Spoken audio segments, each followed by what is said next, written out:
we're just asking to record it. And so, yes, we're now being recorded.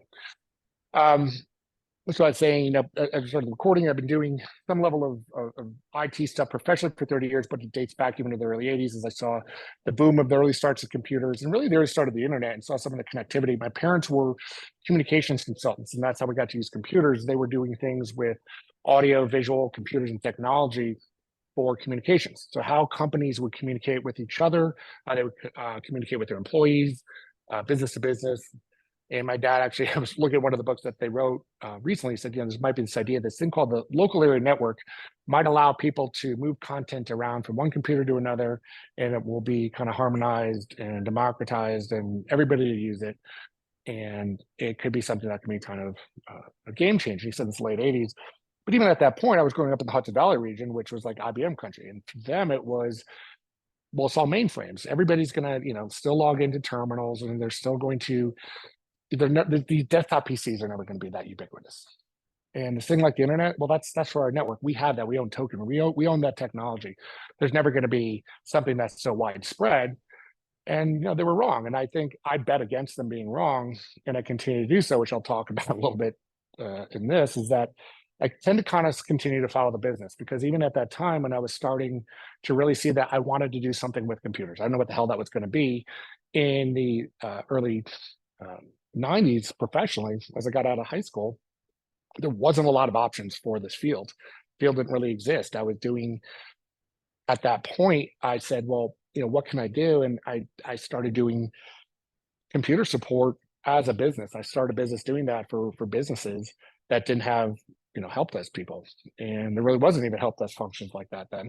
There wasn't anybody fixing computers, and I started connecting computers and through older styles of Ethernet, with coaxial cables. And if anybody's ever had the joy of running coax through an old building in New York, anywhere in New York State that has concrete walls, it's an absolute pleasure. And then fight with the terminal connectors all night just so the business can be running in the morning. So I got to see a lot of the issues of how do we make these things work off hours, so when people come into work in the morning and get the computers operating. And we were just talking about Rick Warsaw, and it was like these business objectives. I always thought about it in that term. It was never just the computers. It was, what are the business objectives? And so that led into more things of doing computer networking, eventually network security, and I had businesses doing that. But it was in 2008 that I was called to testify. Well, I was called to do an investigation, then eventually testify on a computer that was involved with litigation. And at that point, I did a bunch of computer forensics on it and really got to see the expert witness side of the world of like, okay, how do we take very complicated things? And this was actually about computer time, the BIOSes, network time, and everything about how a computer will maintain time, and actually put it on the computer, and should be recorded on a video. So it was like a kind of a DVR unit that was recording something. And everybody just assumed the computer, why would a computer be wrong? Computers are so smart, there can't be anything wrong with them. It's like, that computer time is nowhere near correct. Like, it can't be. Like, we've had all these other experts that were depending on that time. And if that computer time's wrong, then their analysis is wrong. I was like, well, why didn't anybody think to ask? Because it's a computer. I was like, why would you trust these things? They're horrible. And I maintained that idea of don't trust the computers to this day, because they're fallible. And so that's eventually led to other things where I was doing litigation support, litigation investigations, data breach, to the proactive services of building out security programs. Started as a CISO and done really the full gamut. But to me, it was always focused on the business. And now with the business I started about a year ago, still doing that. So doing a lot of CISO as a service, security operations design, but really looking at things also from the business side of doing data assessments around how the organization manages the data in a way that matches their governance policies. Because honestly, I think that's where the market's moving, is data is going to be the key thing. And that also led me into doing more of the legal work, what's called a special master. Nobody even knew what that was until about a year ago, when some of the Trump stuff came up. But there's aspects of the special master stuff that I get assigned to through the courts to basically say, parties are arguing over how these computers work, how the data is created. Doug, I can't deal with these lawyers, those are the judges. Please just get them out of my hair and out of my office and out of my plate. So I'll work with both sides to decide, okay, what's the best way to look at the data that's involved in this disputes, generally data privacy and data breach. How do we get it through the court system? Because there's this big gap between the way technology moves very fast, and legal moves very slow, and where do we find the intersection? So I've been able to do that. I've been able to start a podcast and have some of the heroes I've grown up in the industry be on it, which has been great. For the past 7 years, actually, this is gonna be 7 years this month, 7 years, 2 weeks that I started that podcast, which has been great. And through that time too, I've also been a strong mental health advocate for a lot of the issues that we see with folks in this industry that are struggling with mental care, and been a strong advocate for that. Spoke about that at a number of conferences. So with any of these things, I'm always happy to talk about more, particularly craft cocktails. That's kind of my jam. I love doing that stuff. But the zombies can't climb mountains thing was a very important thing. I did risk assessment for so long. Living in New York City, I decided with my ex-wife and I where we were going to move. We ended up moving out here because we looked at all the risk profiles of this area, and you soon realize, well, there's a reason that the military moved a lot of bunkers out here. Like, oh wow, prevailing winds, hard to hit, fresh water. So we figured, hey, when the zombie apocalypse finally happens, because after we lived through 2 hurricanes in New York City, we were basically shut out from Hurricane Sandy for 7 weeks. You learn some resiliency in those processes, but you also learn how to respond to things. But you also want to live in a place that has less of these risk profiles. So I always felt Colorado was a little bit better, so we picked this place. And ultimately comes down to people asking, what do you do here? And it's always a tough question, because I do feel like I get stuck in this area of having to be this translator between the business and the technical folks, because I can speak both, which is great, but usually I get yelled at by both in their own languages and have to like separate them and then translate in a ways that both sides don't continue to choke each other. Which is great. I love that intersection of business and technology. The key part about that is I think that's going to be the continued trend, because there's going to be more problems around the business than there are going to be technology. Technology is always going to have a problem, but the business issues that we're facing now, particularly we're going to talk about the SEC regs and some of these other things, is going to drive business leaders to make different decisions than they've ever made before. And that's going to affect all of our jobs and the way that we do things. And for me, I like that. I love this, really go to the bottom point is I love new challenges. And I think for me, what we see now is finally a point after decades of doing a lot of the same things, because the motivations and incentives from the business side is much different than we've ever seen before. They're going to change their behavior and we're going to have to adapt to that. And I love that. I love being able to do new things, because I was thinking about a year ago, it's like, gosh, I've been still dealing with SMB v1 vulnerabilities now for 20 some odd years and massive breaches about them. Like, why? Got me thinking. And it's like, I want to solve these problems. And one of the things that I really started thinking about a year ago, I had been working with Splunk. I got to work with as a kind of a CISO advisor and going to all these enterprise environments. And the thing I would hear constantly was like, well, I don't have so-and-so security budget, nor do I have their people or their technology, so I can't do that. And I'm like, if you only knew how bad that customer was, it was always this comparison of, well, I don't have what they have. I was like, they don't either. Don't assume that everybody has these massive security programs. And for me, it's like, I like to go in and solve these really complicated problems. And I would do that. And I was very fortunate to be able to do that. But then I saw there was the same problems over and over again. I'm like, okay, let me step back and take a look at the bigger problems.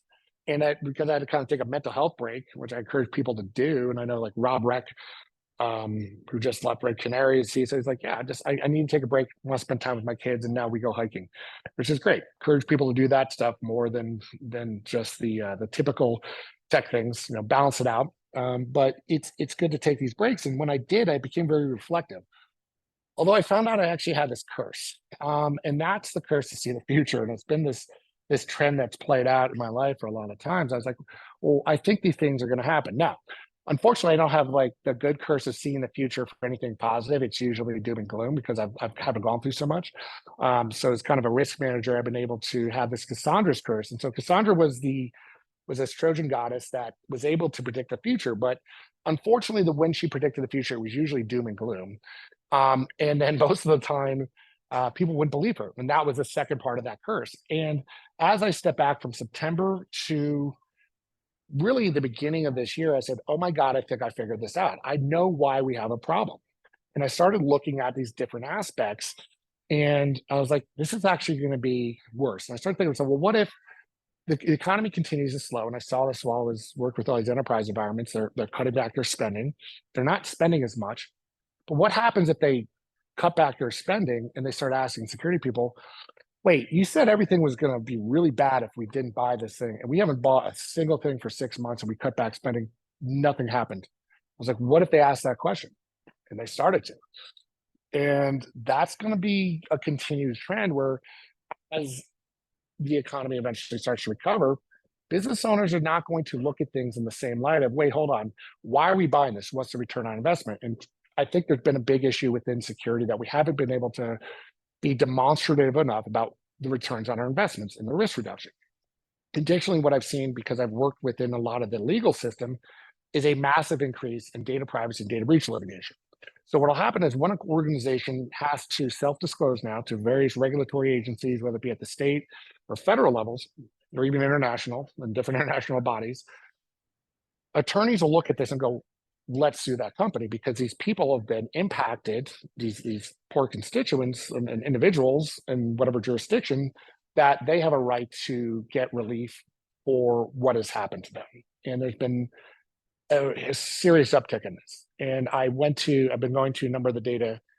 I still stay very active with the cyber insurance, legal, and other aspects of the cyber community and business. And I started asking some of the data breach counsel. And those are the folks that are usually the first people you want to call on your insurance panel when you have a detected breach or a third party notifies you. You call them up and they say, okay, we're going to do this. We're going to quarterback this under the attorneys so we maintain a certain level of privilege to help protect the organization.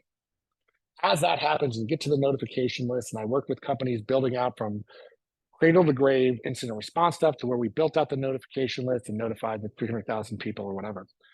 At that point, people think the breach is over. I'm like, done. That sucked. Usually, that is the organization's worst 3 to 4 months of their lives. Then the attorneys come in and start suing, and that lasts years. And it is expensive and it's painful. And what that does is start messing with the insurance too, because insurance companies only forecast, hey, this is only going to last so long. We only have to pay for it so long, so we can balance our books a certain way and hedge their bets. Now you have things that were, losses that were only $30,000 to maybe $30,000 to maybe up to a couple $100,000 over a 3-month period being potential losses for millions of dollars lasting years. That offsets their books. And I actually asked some of the breach counsel, is this going to be a problem? They said, well, I don't know, maybe. I was like, well, how many data breaches did you see last year?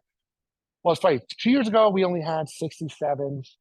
Last year was 300. We expect 50% of the breaches that we coach and manage to have litigation followed. And this was Jen Coggan and Mount Collins. Like, Jen, that's 1,000. You guys, just your law firm, do 2,000-ish data breach led investigations a year. That's 1,000 litigations. Yeah, I was like, that's a problem.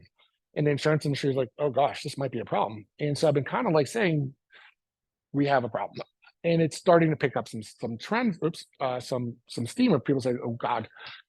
And I said, the other thing is, what would happen if the SEC really kind of comes down with their new rules? And what this does is it actually puts people that are in the management of the company in the crosshairs. And I was like, this is bound to happen. People are like, that'll never happen. There's just no way the SEC's rules are going to come down that. I was like, look at the March 22 rules. I was like, they're trending towards this. They're going to start really putting the screws towards directors and officers. That will also increase litigation. And so I said, between the two middle points there, I was like, if there is a ton of insurance claims, and there's not only, so there's different types of insurance products that companies hedge their risks against. So you're going to have your cyber insurance, and under that that's a portion of what's called directors or D&O insurance and other types of business insurance. I was like, theoretically, if there's an SEC suit, they can actually, the plaintiffs could actually start suing the company under the D&O insurance too and get additional recovery. People are like, oh God, that would be bad. That would collapse the insurance market. I was like, this is going to be a problem. People are like, not going to happen. And I was like, well, what if they start covering the losses? I was like, they can just withdraw. And they're like, well, then the companies would have to self-insure, and that would really cost them a lot of money, and that would hurt their stocks, and that'd be additional litigation. I'm like, okay, does anybody this might have been my path for the last year? And people are like, nah, none of that will ever happen. That there's just that, how would that, those are too many coinciding things. Well, here's the problem. All this is happening. And it's going to change the behaviors of organizations when they start feeling the financial losses. So if you look at the way that the insurance things are happening, we're seeing this.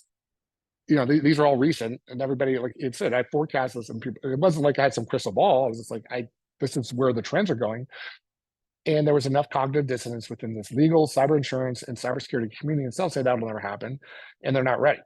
And particularly around the SEC disclosure rules, that's going to be a big one, because that allows basically, again, organizations who have additional exposure within inside their business around losses to shareholder losses around cyber claims. And people are like, that's never happened. But gosh, if that really happens, that's going to disrupt the market. It's like in ways that we don't ever really thought about.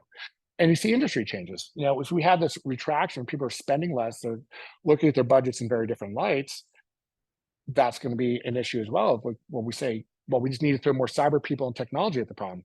That's never really solved the problem before. Now we have these new business and litigation issues. And it's because we've been buying into this idea that, hey, we can buy ourselves out of this. Let's just get the latest kind of, technology in place. And I was like, you know what? I've been selling technology, and I was like, half this stuff is poorly implemented. I spoke to a customer yesterday. They're like, we have one SIM solution that's half implemented, half the use cases don't really apply, doesn't really work. We have 3 other ones in the dev team that are now being aligned under security because they have to be. And then we have so they have 4 different logging and SIM and aggregation products. None of them work right, and God knows how much they're spending. And I don't blame business owners going, you went out and bought all these supplements. You don't look like this men's health guy. Like you don't got 6-packs abs. And maybe that's okay. I think what the framing that needs to start happening in this industry is we just need cybersecurity dad bods. And that's been a big problem for people within the side of this industry to understand, is the way the business views things is they don't want all this crap. That's not the expectation. They just want good enough. To manage risk is you need to be able to be reasonable risk. And that is not something that really has resonated within cybersecurity industry. It will further push spending in different directions, that if you cannot explain to an organization what the risk levels are being, or where the risk levels are being managed with the products, your services, and what you're hiring, they're not going to care. And they're going to say, I just want the minimal effective dose. Stop shooting all the way up, because perfect's the enemy of good. And it kind of makes sense is that if you sit there and talk to a business leader and you say, well, look, I'm going to do all these ISO controls, NIST 800, and we're going to wrap some NIST CSF around that. And we have the CIS 1920, and we change that constantly. We have all these terminologies. Cool. How much is it going to cost? At least $250,000 to design and implement for the first year, and then at least a carry cost for the next 3 years of another, $250,000 to $500,000. Cool. What am I buying? Well, you get risk reduction. Show me. Like, well, how does that help my business? I don't know, but if you fail one of those controls, you could have a real problem. So I have to do all these things, and if I miss one, I fail, and the probability of that is probably high. So why would I do this? Because risk. It's like that you're not speaking their language. Like that's not enough. Like you really got to put it around controls. And like I don't want it to be perfect. I just want it to be legally defensible and good enough for the business. And so I started coming to this idea like we need to start building these cybersecurity gyms. It's just like instead of all the equipment that exists in the gym, teach people how to lift, get them healthy. About a year ago too, when I was going through my kind of mental health check, my blood pressure was really high. I'd lost 3 people in my family recently. I was just eating horribly. I was just stress eating, and my blood pressure skyrocketed to about a 160 over 124, where people are like, how are you not having a stroke in front of me? That's not possible. And I started focusing on getting my blood pressure down, and I lost 30 pounds and put on some muscle. People are like, wow, you look great now, 7 to 8 months later. And I was like, oh, really? I wasn't even my focus. I was focused on internal health. I was focused on measuring metrics that mattered. And I was able to start working towards the dad bod that I probably needed. But it was focusing on different areas of health. And that's where I want to start to reframe around what we do in cyber, because the market is changing dramatically. Because the biggest thing that I saw that we're facing is a massive accounting scandal. And this is, of course, meant to become somewhat hyperbolic. But if you look at what was happening before Sarbanes-Oxley, was things like Enron. They were kind of in cahoots with the companies that were doing their accounting and auditing and sworn financial statements. After that, they said, you got to have some separation of duties. You cannot have the fox guarding the hen house. And it came to my realization is like, well, what's the difference with data? If data is valuable thing. Why do we have this off balance sheet data? You know, people are going to steal data because it's easy and it's worth something to them, and we don't protect it. So I started drawing parallels to this. If we have all this data that kind of exists and magically turns into money on a balance sheet somewhere, but it's not protected as a data asset, how the hell is that possible? Why do we not treat data like any other asset within inside the organization? And why is there no duty of care standards? And I started digging, okay, there has to have been times this has happened before. I mean, industry tends to repeat itself because people like to completely do things over and over again until they can get away with it and then move on to the next thing. And so I came to this idea is, why do people rob banks? And the answer that most people screaming is like, well, that's where the money is. And it's not totally wrong, but it's mostly wrong. Turned out that money used to be really easy to get out of banks, because if you understand how banks have worked since the SEC and other organizations were created after the stock market crash and the Great Depression, was the banks only had to hold about 10% of the cash reserves that they took in as physical assets. The rest of it was kind of a pain in the ass. So the other 90% was just laying around, and well, then you got to build controls around it. We got to secure it, and I don't want to do that. And they kind of made it a little too easy. And bank robbers like, I'll take it off your hands. I'll make your job really easy right now. $30,000 you want to manage? I'll take that.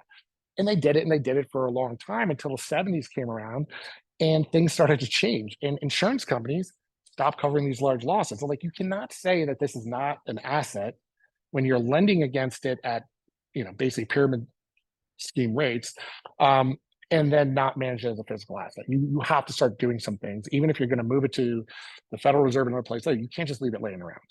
So we're not covering your losses. You've lost any ability to claim that you did your best when you've done nothing. Hell, you haven't even done the minimal. And so the insurance company's like, no, we're not doing this. Banks had to self-insure those losses. So those losses got reflected on their balance sheets. They don't like that, because that means that hurts stock prices, it hurts earnings, and it doesn't look good. And then, well, then the directors and officers can get in trouble for that neglect of that. Oh, they don't like that either, because that hurts them personally and reputationally, makes them harder to then move on from one position to another with golden, you know, parachutes. And customers didn't care. They're like, not my problem. It's like, you were supposed to do this. I have my money insured through the FDIC to a certain point. So you figure this out. Don't try to blame us or come after us for like your losses. And so it really wasn't until the risk got mitigated is when those that felt the worst pain were the ones that should have been responsible. That you have to de-incentivize some of this stuff, because until they care about it on a personal level, they're not going to do anything. And it's a sucky way to look at the world, and it's very jaded, but it's the same reason people rob computers. I mean, the data is just laying around, and we're so focused on this bottom-up security of, let's build vaults. Okay, what are we going to put in there? Don't know yet, but we'll eventually figure it out. What kind of data? Like, there's just no discussion around the actual asset itself. We just want to build security for the sake of building security. But that's, you know, if you look at it from whether it be OpEx or a CapEx basis, those are still things that either have to be depreciated or just lost costs on the balance sheet. What about the data? And if data is the most valuable resource in the world, according to all these studies, and I would argue to say that has more value, then why are we not treating it like an actual business asset? And I think this is starting to change, because we have more data, you're going to have more problems, and the risk is going to grow exponentially. Most organizations I work with have data. I'm like, why do you have it? Storage is cheap. Not an answer. Not cheap, it's not free. And what's your risk profile of that data? Like, I don't know. I was like, well, what are you using data for? We don't have any data. I was like, but what if it gets stolen? Oh, that'd be bad. Okay, so you don't really you don't have a good risk tolerance around your data. So what are you doing? And you just increased your risk. You don't know the value. Why are you holding on to it? And most organizations have, I think one study said like 90% of enterprise data is duplicative. They don't have the controls around it, and the value that they can derive from it goes down. Okay, so we have this data governance problem, and it's because it's not so much the data governance as a concept. It's because corporate governance, that is the overarching umbrella of all this, requires accountability and transparency about how things are done. And if we don't have it done with data, the volume, who has access to it, controls, and how long it's kept, that's a problem. And so you're going to need corporate governance or data governance that aligns with corporate governance. And this is a business and an IT problem. So while as IT professionals and cybersecurity professionals, we can say, well, we need the money for this, it needs to align with the business risk values. And this has been a trend that's been happening. And now we're seeing with the SEC, because we can't have this idea where corporate officers are saying, hey, we're just not accountable.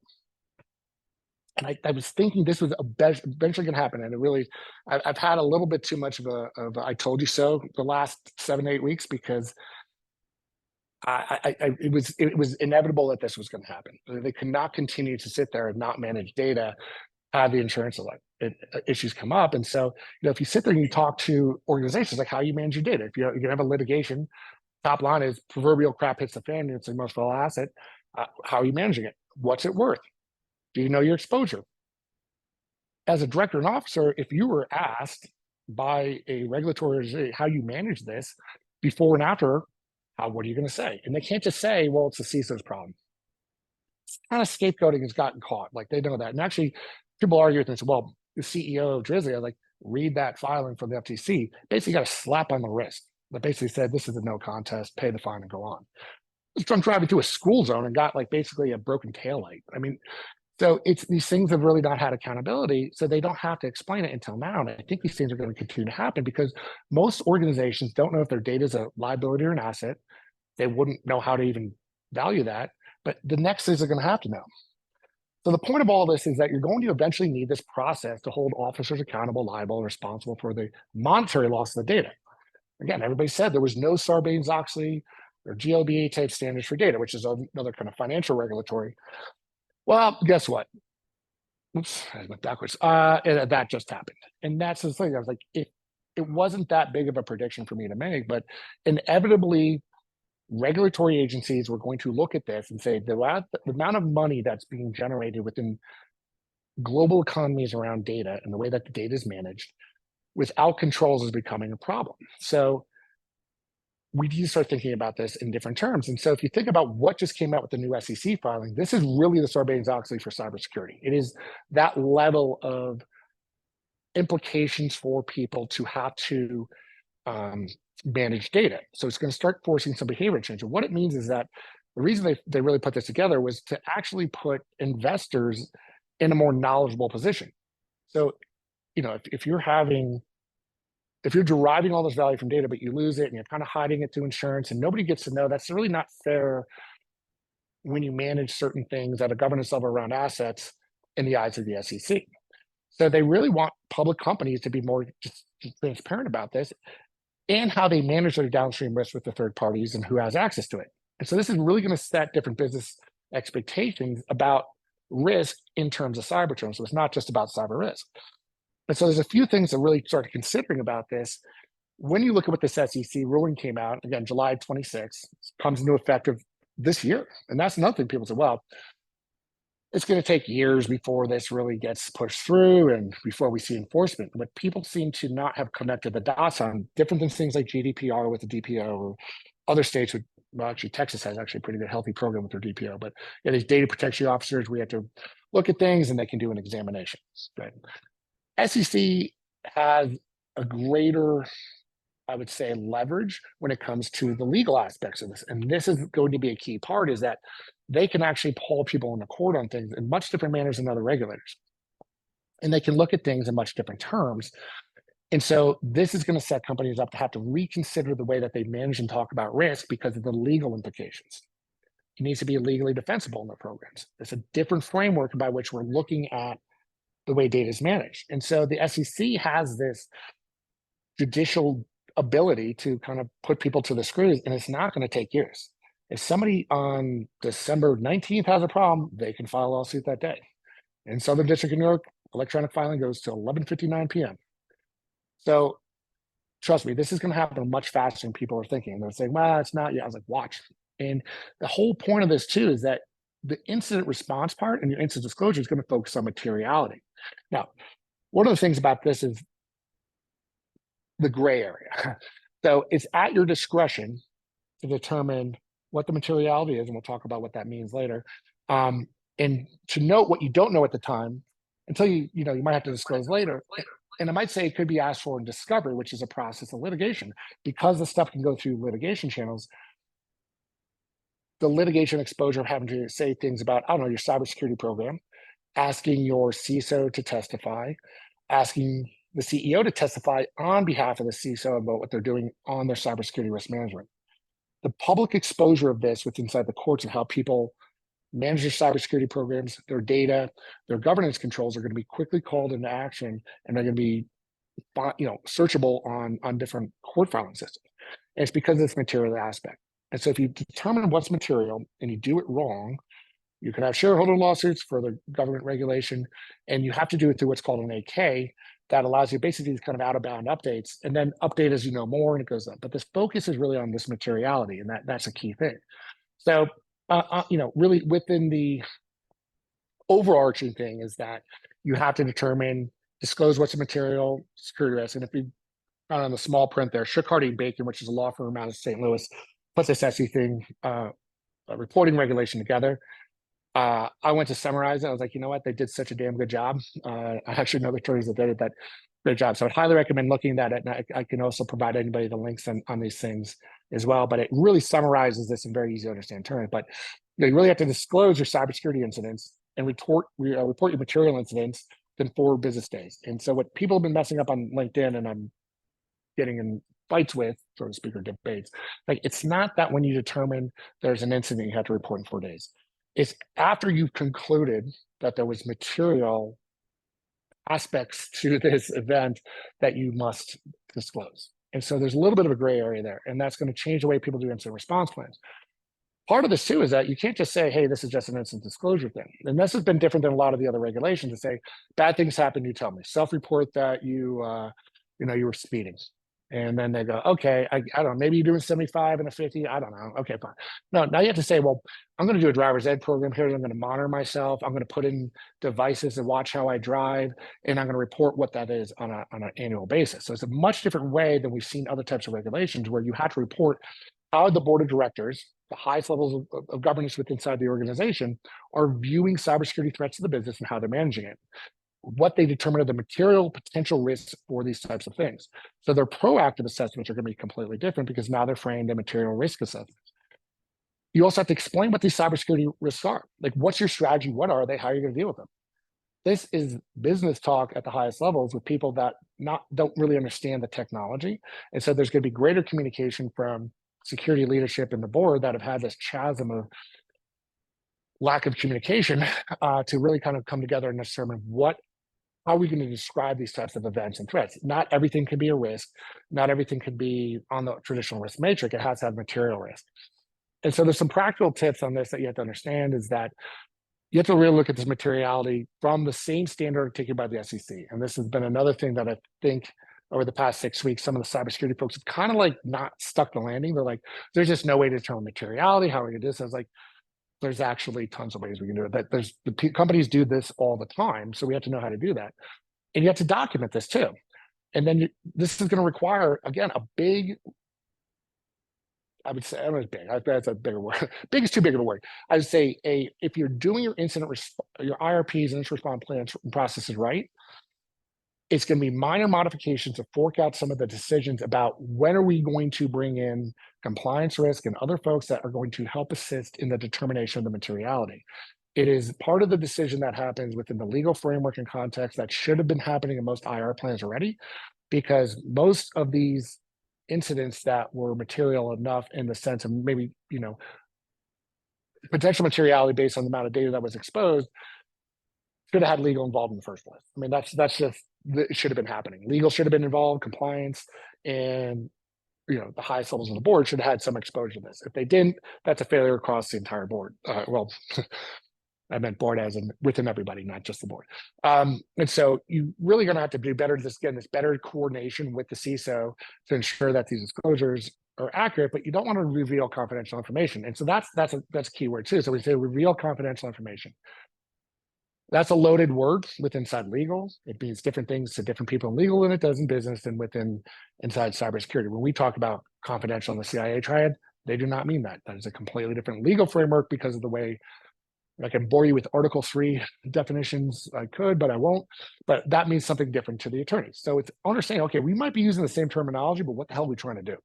So stepping back and saying, okay, what are we trying to do is going to be a big thing, and coordinate those disclosures. And the vendor oversight is going to be big here. This is, I think, the biggest risk to folks, because think about this. If you are a cybersecurity product company and you are making assertions about the performance of your products, and there's a failure, or if you're an MSP or sort of whatever it is that you said, hey, I have a certain level of expectation is going to work, does that then put you in risk?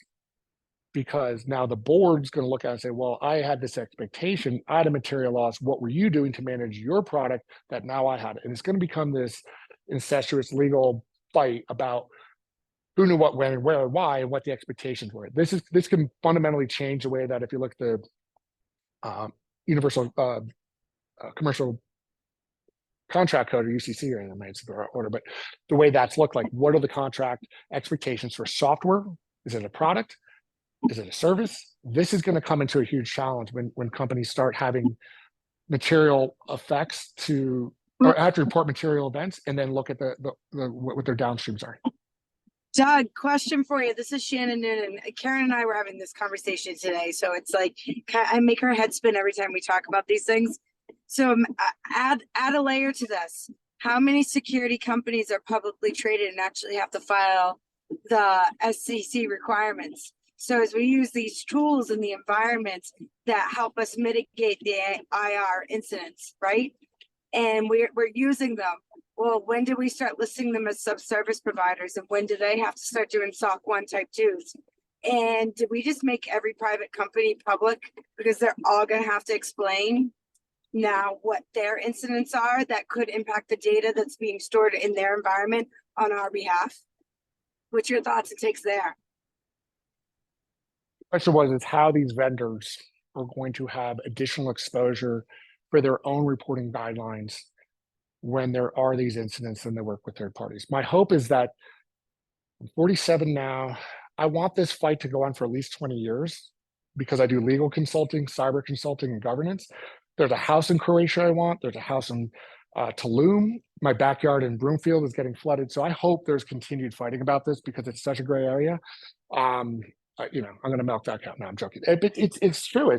These are like legitimate questions of who's responsible for this thing and what level of attestation do we have? If we have a SOC 2, is that good enough? And if we put it so we did all the controls, no, that was reasonable, that was good enough.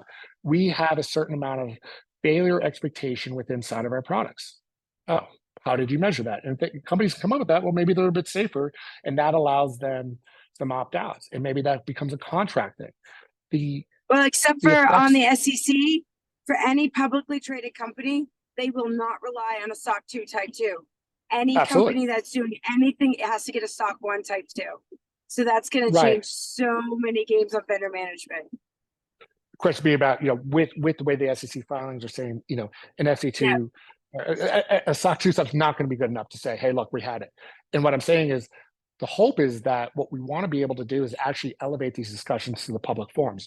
Why I actually am pro a lot of this happening, where I saw it was never going to happen through the executive branch on the federal or state levels. It was never going to happen in the legislative. They're going to throw a lot of buzzwords around things. Airing this stuff out in court and making experts like me and others actually debate this, and we can actually come up with some things that are basically going to be regulation via litigation that can become some accepted standards. And that's actually, I think, the benefit of having this thing within the SEC and the judicial branch is that we can actually get some of this stuff worked out a lot faster than we think. So it's not going to be this 20-year timeline that I'm unfortunately not going to get, but there's going to be things that are going to happen very quickly. We're going to have to make decisions. What is legally defensible? Is the SOC 2 good enough? No. Okay, well, around that could be a part of it. That could be evidence as part of your program to say, I've done these things, or I've done DOCRA, or I've done ISSA, whatever it is, it can be part of the story. But the entire story is going to have to be explained in governance terms. We're folks at the highest level that have to sit and say, look, we met some of the expectations of what real governance is. So I think it's going to be something that's going to be thought about. But luckily, I think it's going to put people in the ring that have to fight about it in more practical ways, that we can come up to decisions a lot quicker. And the question comes, what is an 8K? Because everybody's like, okay, that's an SEC. I've never heard of that. And unfortunately, this is a new 8Ks, 10Ks, and some of these other filings are very new to folks in cybersecurity. I think it was March or April, I was doing a CISO panel, and I might have had 3 or 6 margaritas at that point when I got on stage. So I was getting so frustrated with things I was seeing being talked about as over and over things, same problems. I said, and the question inevitably came up, I was like, well, why didn't the board get it? Why don't they understand? And we need all these hiring. I was like, no. I was like, look, how many people have seen a SOC? All these hands go up. I was like, see, SIM dashboards, 200 hands go up. I said, well, how many of you folks have ever read 8 or 10K? 2 hands went up.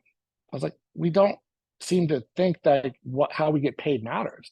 And so understanding, for me, like the hacker mindset is like, okay, well, how does this thing work? I'm always curious. I spent a lot of time looking at the finance stuff because I'm like, okay, well, how does this organization make money? That's what I want to focus on. Whether it be a company I work for, a company I'm consulting with, I want to know how the sausage is made from customer impression all the way to the balance sheet. Well, an 8K is a way for organization to make public disclosures through the SEC about what they do, or when there's issues about what they do, I should say. There's other things in their annual reports and other things that have to be part of their sworn financial statements and the reporting that is part of their due diligence and other aspects. So with the 8K, it's to announce significant events. And so there is a level of granularity, or I would say gray areas here, I should say, that you can mess with the granularity of what that means and what's significant, and that's to you. Again, where all this is going to, whether it be these things that are your typical audits that pass fail around IT, some of that kind of goes away because it's interpretive in what's typically looked at as qualitative and not quantitative analysis. And that has been such a big portion of IT risk management is quantitative, hard number analysis. The way the business looks at it is we want qualitative, we want to be the adults. I can't put myself in jeopardy of saying we pass fail on something because any number of things can be going on. I only know what I know now. I want qualitative. And so it changes things. However, one of the things I started thinking of is, and people say, well, it puts companies at risk. I was like, yeah, it could. And again, free beard, anybody can actually answer this, but not, I think you can, but I can't see everybody on Zoom. But, if you are doing maybe cybersecurity assessments for organizations and they're publicly traded and you want to give them a better product, there's some areas of public filings you should be looking at. And if you if you haven't already been looking at 8Ks and public filings about organizations when you are reconning them, start doing it now, because they're going to have to start disclosing specific things, maybe not at the detail that's totally valuable, but can help add some color and context. Additionally, if you go into some of the legal systems, but people tend to forget at times is there's a lot of stuff out there in things like PACER and court filing systems that give a lot of information about organizations, who their attorneys are, who their vendors are, what type of systems they're using. You can actually do data mining off that stuff and pick up a whole bunch of recon about an organization that can help you size that up. So there is some actually downside risk for organizations that do this, have to say, okay, how much information do we want to put out there? When we bring in legal, what's going to be able to be privileged and protected, confidential, under seal? All these are going to be very complicated questions that I think a lot of folks inside the cybersecurity community are not ready for. And the biggest advice I can say to folks in preparation for that is, loose lips sink ships. Say as little as possible. Talk to the attorneys. Don't put things in email. Don't put things on record until you think it's necessary, because all that stuff could be part of public disclosures later on that somebody else can use it. So it's kind of some of the other things. So again, significant events to shareholders. The big thing is about the 4 days to file. And again, it's not like cybersecurity is some special snowflake of this and everybody's freaking out. It's like, well, no, this has been around for a while. The 4-day period for 8Ks is nothing new, but they use as needed, which again is unlike, so kind of these out-of-band communications that are different than the annual or quarterly. But it's meant to be out there so investors have the right amount of information to make a determination about how they want to invest in a company. So there's full disclosure about what's out there, because you want folks to be able to say within the stock market and publicly traded companies to make educated guesses. I mean, it's a huge driving force from everything for retirements and savings accounts. It's a huge source of revenue and GDP for the country. So we want it, but we just have to understand that there's going to be some additional implications because of it, particularly as we start all of a sudden shoving data governance into it. I'm not going to spend a lot of time on the legal 101 stuff, but if you think about some of these terms you're going to hear, it's important to understand as cybersecurity professionals, some quick briefing on some of the legal stuff. Liability is basically around the, or liable is to basically hold somebody responsible. So that's kind of the responsibility test of who, when the buck stops, who's it stop with? And part of it's going to be, negligent or omission things. I'm trying to zoom in my notes. Oops, I went the wrong way. Sorry about that. Hold on a second. I have to zoom in my notes and hold.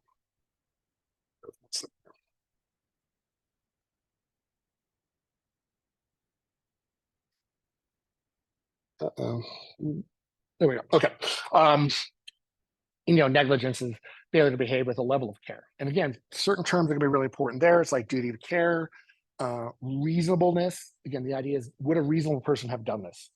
And the law allows for a lot of interpretation on that.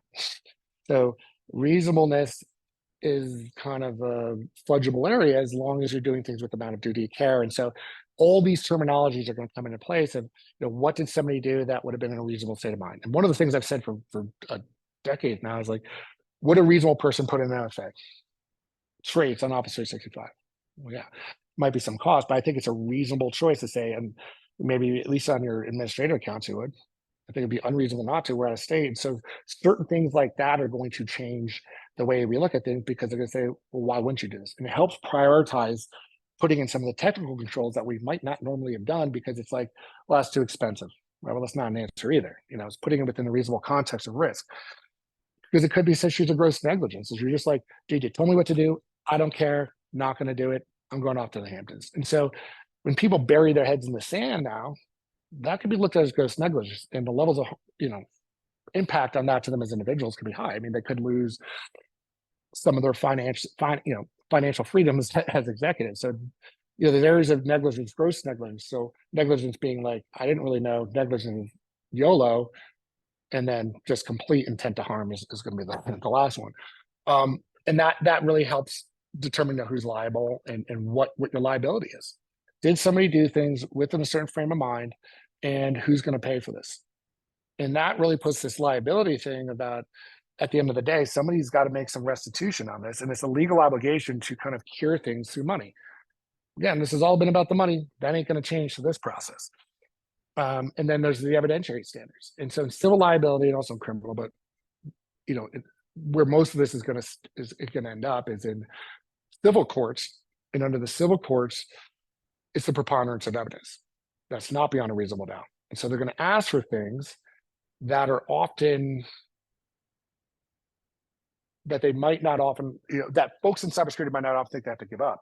And so that could be things like how you manage your cybersecurity program. How have you been implementing things? How are things implemented?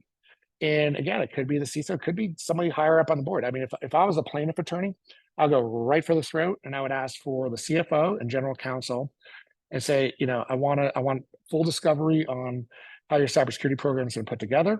I want to give you an interrogatory, and I'm going to 30B6 you and make them as uncomfortable as possible and have to fight to provide as much evidence about the program. Because unfortunately, I think we all know, we've seen there's been a lot of products out there and not a lot of follow through. And it's going to be very easy for the plaintiff's bar to shred executives on the stand about cybersecurity, why they didn't do things. So it's going to be a big thing. And a lot of it comes out of the duty of care. And duty of care is just an older concept. It's basically about your responsibility to do things and with care. Just are you going to be responsible? And that's the expectation. And so it requires that the directors and officers, the people that are really held in accountability, to make thoughtful, reasonable recruiting decisions. Again, this word reasonable keeps coming up.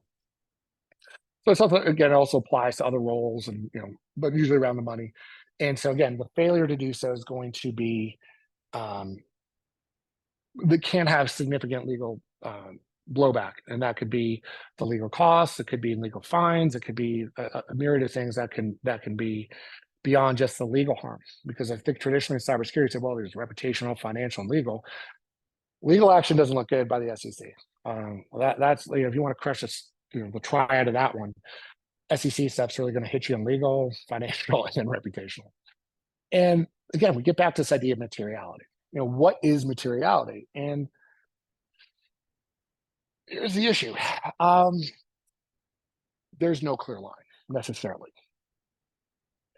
which is kind of a loaded line, but sometimes it's made to sit there.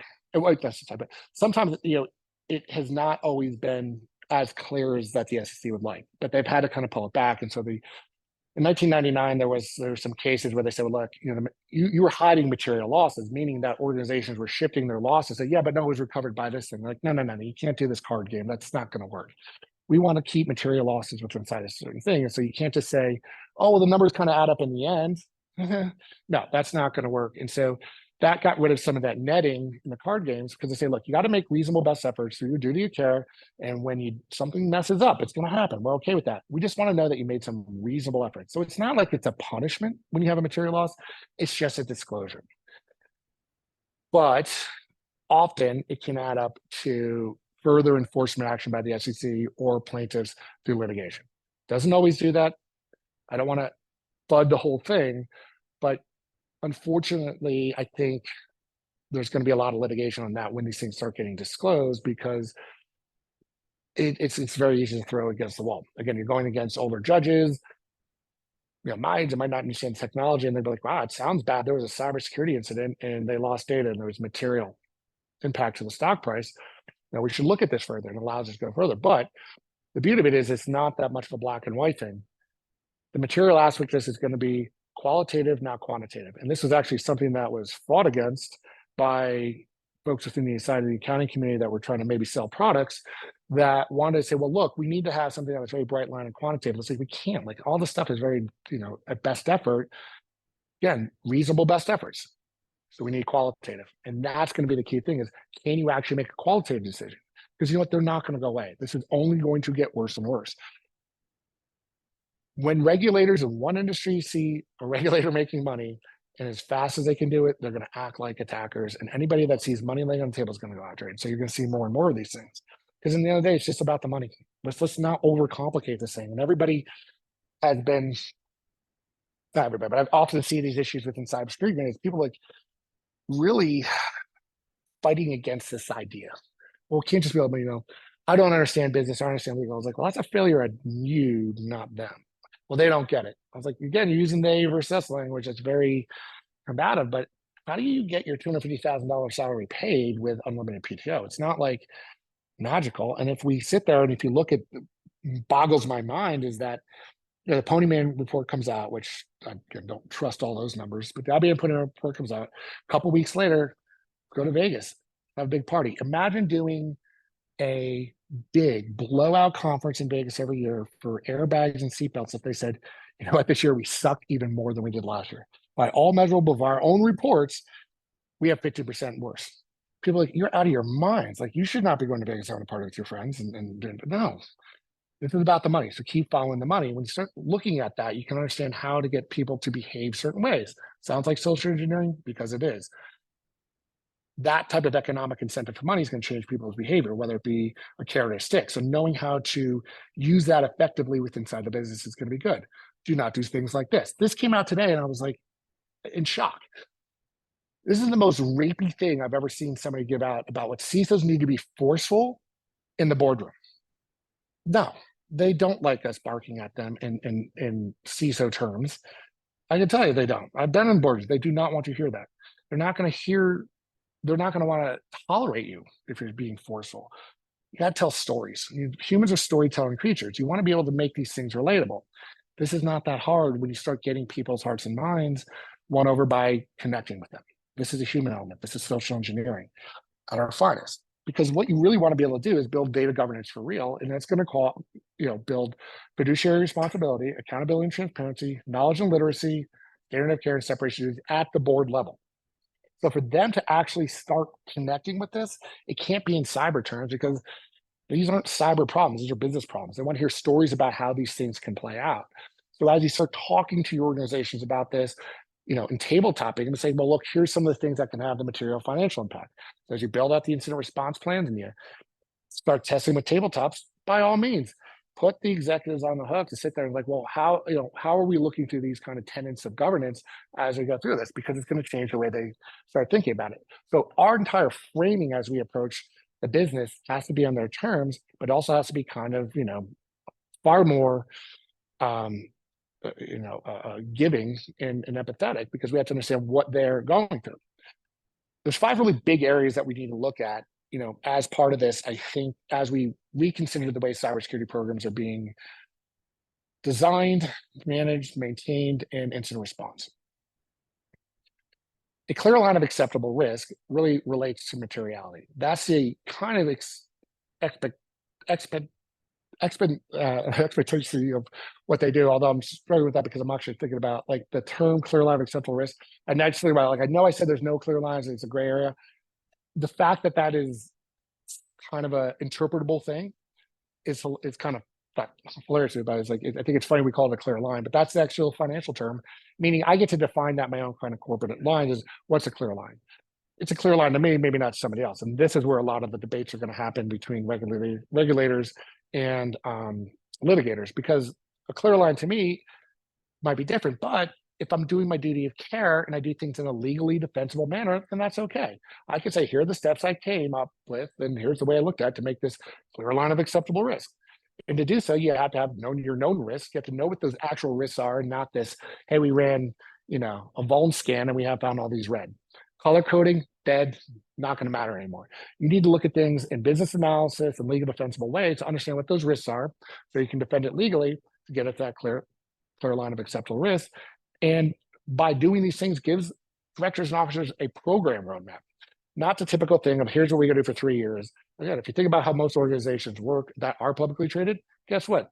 They want to look at things quarter by quarter and trends over time. So you need to be able to start building things at a manageable risk level based on the known risks of the business now, potential ones in the short term, long term, and weight those accordingly so you know what they're going to be done and how they're going to be funded, so you can justify these requests in business terms.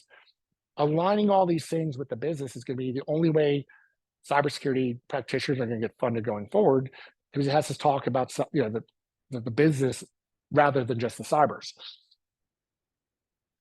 And this has been part of the problem, is that if you look at the way most cybersecurity folks talk, it's really just risk and cost, risk and cost, risk and cost. Cool. That's one part of all this. What's the mission? What's the business critical and mission critical systems of this company? I don't know. Well, that aligns to the mission and overall objectives, how you're serving your objectives, and what are these? And unfortunately, when I've talked to most security leaders, like, I have no idea what you're saying. I was like, well, that's kind of should know how this business works. Like, we should know where we're heading. And I get it. They've been kept away from that, but it's time we start getting into this idea of understanding where the hell is this shit going? What are the real risks and costs? Because operating that in a silo doesn't have the rest of the business context. So really, the business language, when you talk about the totality of risk, has in these other things that have to be about, well, what are we trying to do as this organization for our customers and for other people? Are there other things that we just don't know about now or in the future that we need to be considering? And so this has been the problem. We kind of go in there, it's like we see these things on a resource, and they don't get it. They don't give us enough money. They don't understand that. But it's like, we're not speaking their terms. And so they don't have the right amount of information to make the decisions that they want to, and they feel like it's been fud and forced down them. No, they're not going to fund these things anymore. And so providing a roadmap has always been difficult, because the data changes over time. There's so many factors of unknown. You have to base on what you know now and what the foreseeable future and the probability. It's just nothing that hard, but we get so stuck in this idea of like, well, we have to pick every possible outcome and manage risk against it. Well, no, because overall the levels are kind of weighted out. And how do you get to decent enough that dad bod securities is okay? Do we go up a little bit? If it's not okay, how do we get to okay and above? Then shoot to this idea of these gold standards that are just not attainable, so we never get there. And if you talk to the board now with these concepts, there's going to be some challenges, because now we're saying, okay, we want to talk in language. It's like, so what's the clear line to identify risks? Well, we have it for this. How do we apply this to cyber? Are you guys looking at cyber risk and saying, we are like, yes, there's a lot of headline chasing that executives do. Trust me, I've had to deal with that far more than I can. Actually, no, one CISO actually put a filter, I thought it was brilliant, put a filter just to the OU for the executives on DNS, anything that was New York Times or any of the top, like Washington Post, and had anything cyber. So he would see it triage first before the executives would, because they'd be like, oh my God, what are we doing about this? And he would say, well, what's our risk? We don't know. It's like, okay, so they have some of this problem too. I mean, trust me, there's enough shared responsibility at the board, but it's great they're listening. They just tend to freak out about things. So we have to make sure when we're talking about risk, it's about the same risk in the same language. And when you look at this is, what are, when you're making these decisions, you want to talk about it open, is what's the legal framework around this? Because it's not going to be right the first time. It's going to likely be challenged, particularly over the next couple of years. What's the legal aspect of this? How are the lawyers looking at this? And we can't look at the lawyers as enemy. Quite frankly, they're going to be some of our best protections. I mean, unless you have testified, unless you're kind of a psycho like me that actually likes testifying, I love being in the ring with lawyers on this stuff and tripping them up. But that's me. I don't expect a lot of people really want to be testified, be scrutinized 3 hours about their background and history. I'm like, bring it all day, but it can be uncomfortable. Lawyers will help protect you from that. They'll keep you off the stand. If they're doing it right, you can frame things in ways that you can have open dialogues without worrying about, is somebody else going to take this information and use it against me? Ultimately, it gets down to like, are we spending the right amount? And that's the big question. It all comes down to the money. So it's really difficult for them to figure this out because they don't, I mean, these are the numbers. They almost 100%, 5 nines on the freaking, they're spending the right. It is clear they do not have the right information. And so when they talked about this, they're like, no, we don't. We don't know what's being talked about. We don't know what acceptable risk is. And the problem, I think, that both sides have said, well, fine, this can't be done. But there is. And folks, and so actually we see on the bottom there's Haylock Security who came up with this. I was actually going to create something similar until I reached out to them. I'm like, oh, have you guys done this already? They're like, this was last February. They're like, yeah, we actually have this duty care risk. It's like, oh, thank God, I was going to build a whole framework around it. But it's an open standard about how do we apply certain legally defensible ways of looking at cybersecurity risk management that regulators and others accept. And so it's actually been out there now for a while. It's getting greater acceptance. And it's I hate to see that there's the cartoon meme of like, we have 15 standards, we need one more, but or we need to have one, and then we have 16. But it's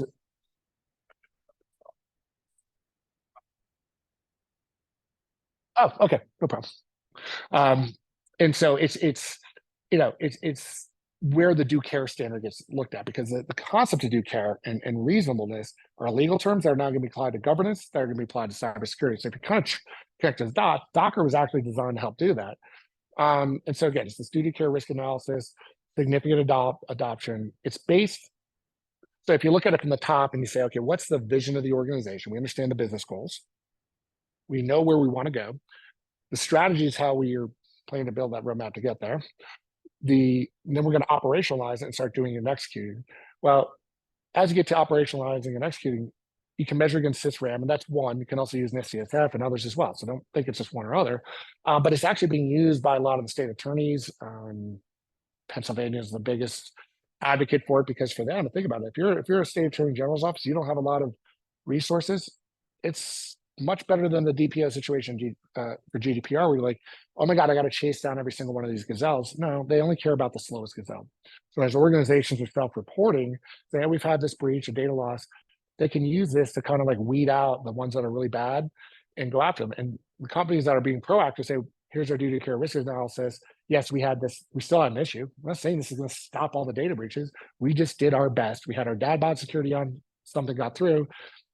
Regulators are like, okay, cool. I'm not going to waste a lot of time on you. You're gonna at least put up a fight in court. I need to find the path of least resistance. There's money on the table. They're not going to sit there and waste a lot of time, money on this. So more and more federal regulators are using this and using it as a tool to even put some basically injunctive relief in some of these care plans around. So this basically evaluates it across all these different areas. So it creates this common language framework, and it's applying this legal standard that's out there now. And again, people can participate, but it's a nice way of looking at this, because it really looks at the implementation of controls in a reasonable way. And if you look at some of the typical ones, it's like, does there really evaluation do care? There's some gaps in there. It's kind of all over the place. But if you look at Docker, at least it's say, okay, well, we kind of put them all together, and here's a standard by which we can measure and make it legally defensible. And it really becomes the only one that really makes sense. Now, I'm not saying this is the silver bullet. I'm not saying it's the only one. Hell, I hope other people try to come up with other things, because again, bringing this stuff out in the court and debating about it's the only way these standards will get accepted. And it's going to be a living, evolving kind of standard. So by all means, we hope that organizations at least come up with this idea of, we need legally defensible, reasonable ways to look at how our programs manage. And if there's a material incident, how we determined what the materiality was, and the steps we took to measure materiality before there was an event. It just happens to fit that because a lot of us saw this coming. That's why they built it. And it really, allows you to basically do this clear line of saying, okay, we don't have to do everything. We have acceptable and unacceptable impacts to the business. And the way that it looks at it, it's not just to you, the public duty, there's a governance component. If you look at the way that, your typical governance, environmental ECG programs are going to look at is, what is our duty to the public? Or in, that level of governance is going to be not just about how I view consumer data, it's about how the customer views about it. So you have to take that into effect now. And people are like, oh, wait, so my data finally has some value to people because everybody's like, I don't care, my data's out there. I was like, well, no, they can't do that anymore. This actually restricts the ability to say, oh, well, it's just out there. And, So you have to disclose incidents with this idea of how can it impact the other people. And it's by this idea of what's foreseeable. And finding that kind of area that's in the middle, is good. You don't have to do all this stuff, but by building these likelihood scores, you can say, well, if the risk levels to this and to that above the line, we can at least have a risk treatment plan. So anything that is acceptable level of 9, below we accept, risks that are above, we have to mitigate. It helps you actually prioritize a lot of these things and then look for, hey, what are the commonalities? Is there a technical control that can actually reduce multiple above the line risks at one time? So think about the budget and spend on this. You can actually measure your impact of how your dollars are going, and can you get even a higher return on investment? And that's what's being used. And it's actually getting things into programs over time where you can start charting out saying, we're getting measurable risk reduction and return on investment. And when people come out as legal and say, why the hell did you do that? I say, because we did it on a framework that was based on legally defensible. If you're a regulator or plaintiff attorney, you're like, oh crap, they know what they're talking about. They're using legal words. I don't want to deal with them. That's the beauty of this. You start putting things with legal context and business governance around cybersecurity controls. So it's marrying these concepts that, quite frankly, make you the second fastest gazelle, hopefully the fastest. And over time, you start trending these things and say, okay, well, at least we have trend lines. These are based on some actual ones that were done by Haylock, and they were able to see, look, they were targeting, but over time, they actually got ahead of time. They got to where they wanted above their acceptable risk levels. They actually brought it all down.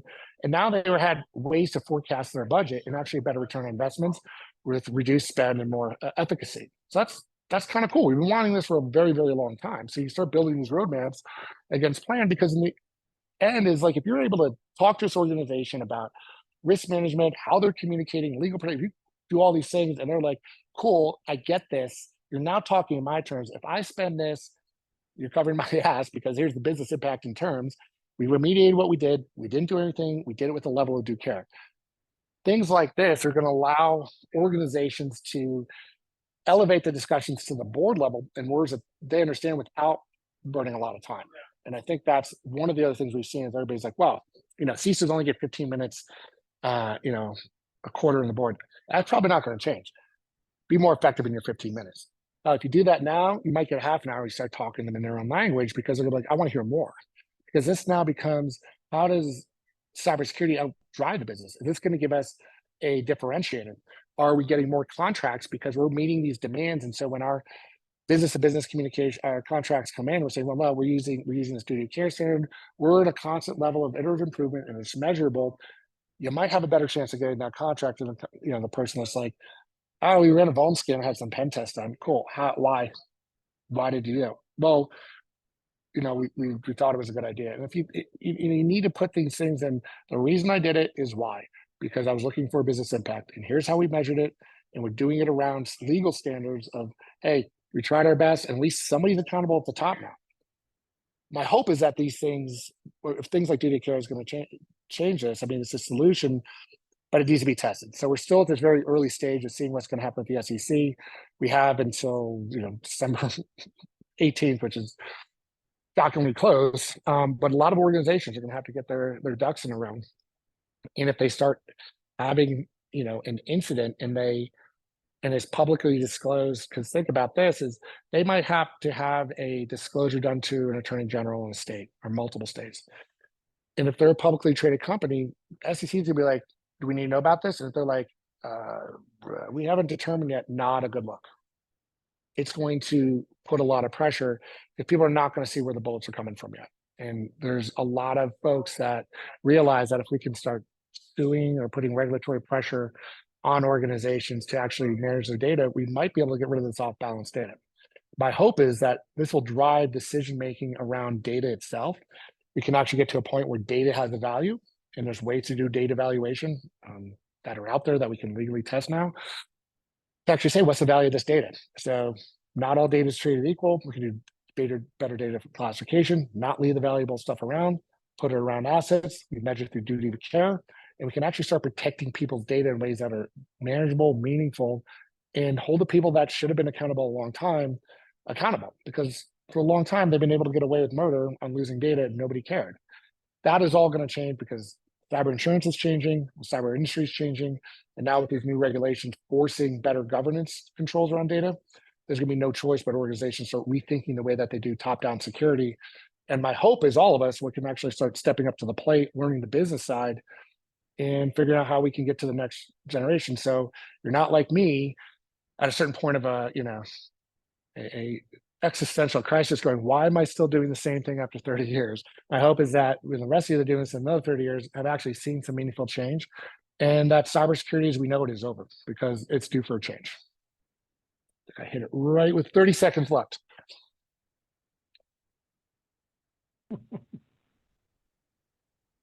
Also, I think they're kicking us out of the library. Hey, how's it going? Good stuff. Really good conversation. Doug, I'm in sales with cybersecurity, and so those kinds of conversations are important to my line of work. So, excellent. Yeah, and honestly, I mean, the question was, or the comment was, within sales and cybersecurity, these things could be helpful, and I think they are. The issue that I had in was at Splunk was, I was like, they joked, call me the CISO whisperer. Like, you go in there and you help them calm down so they can talk to their bosses about cyber risk. I was like, that's not really what I want to be doing in life, but I'm happy I can do it. But that's the problem. It's like we've had this disjointed way of talking about cybersecurity in non-business terms, and now we don't have to like try to translate. We can say, well, look, here's how we can actually improve your program or reduce material impact risk. Okay, now I'm listening. Now I'm going to checkbook out, and it's going to weed out a lot of the players that don't need to be there, and it can further consolidate the market. Good stuff. Thank you. I got to sign off, but Doug, thank you so much. We'll see everybody else. Yeah, thanks. I'm going to, I'll just throw it back up here. Somewhere's my contact information? I don't know where I put it. Yeah, so if anybody wants to reach me, I'm on LinkedIn, cybersecurity interviews. You can find me. I'm very noisy on LinkedIn lately about all this stuff. So by all means, reach out to me, keep the conversation going. There's a lot that I took out because I realized this could be a multi-part thing, and there's a lot on the business and legal side that we can go on and work on some folks to build some content for that too, so that it's out there for everybody. But by all means, continue to keep the conversation going online or with me directly. I'm happy to continue to discuss.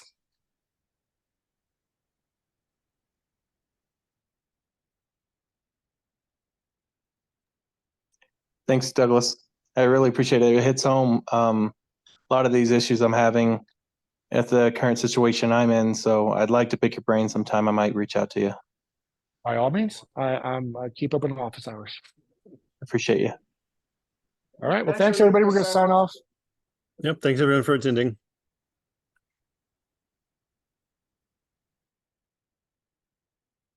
Thank you.